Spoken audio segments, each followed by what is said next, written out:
In terms of what we do for clients, so every one of our clients will have a financial plan, a cash flow plan that suggests what the future might look like for them. The software we use, rather than just projecting into the future, projects, but based on what's happened in the past, all the way back to 1915. So essentially it's looking at what if the future was the same as the past.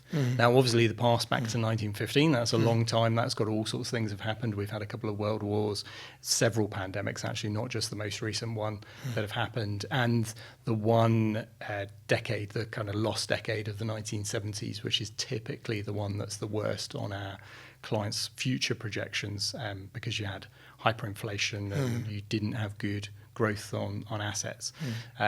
So it was a period where you went backwards. So that's great because we're able to show clients this is sort of a best case scenario, worst case scenario for your future, and the average scenario. What are those plans missing when we're looking ahead, when it's possible that the future could be very different from the past, given all of the challenges we've talked about and specifically climate change? What should we be doing to factor that into those plans? I mean, that's a great question, and I mean, it's great you think about it. I think we were great to see the financial services industry, embracing this. Questions with their clients. I mean, clearly, for us, there's several things to think about. First is the value of assets. One of the biggest, asset clients have is their house. Is their house close to the sea? Could they be eaten by the sea and no longer an asset that can be sold or insured?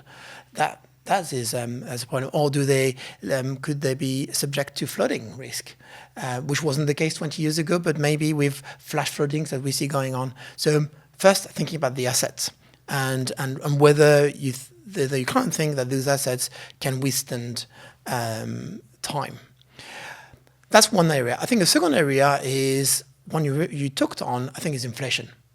I mean, I can't see how we're going to finance the transition without potentially having a bit of a higher inflation level than we've had probably in the past, 2 decades.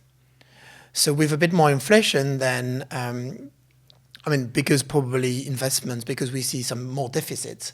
But as long as if the deficit is used wisely to finance that transition, great, and we hope it will be. But that, I think inflation has impact, I guess, for your clients, because that means they probably potentially have to work a bit longer, potentially. And then also for us, constructing our portfolios, we need to make sure the companies we have, the cost of capital that they were used to in the past will no longer apply. So having strong balance sheets, low level of debt, and good cash flows, good visibility on earnings, I think is paramount. So for us, is those kind of areas that people need to think about a lot more when I think taking into account, I guess, the uncertain world I think we're going into here.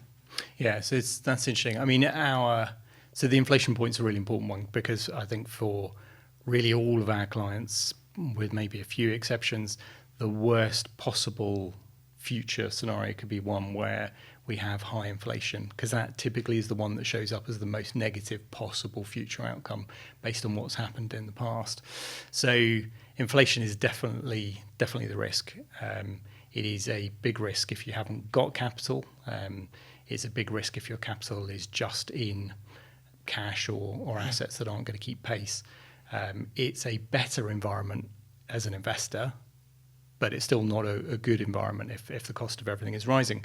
But I can absolutely see what you're saying, and I think playing into that, obviously, if we've got large levels of debt as a country, we're trying to invest in infrastructure so that we can get through that transition, and that's driving inflation. At the same time, we're paying for a lot of things that we can't stop paying for, so huge amounts of state spending is going to those people that have already retired, but off the back essentially of a smaller population of people who are still able to pay tax.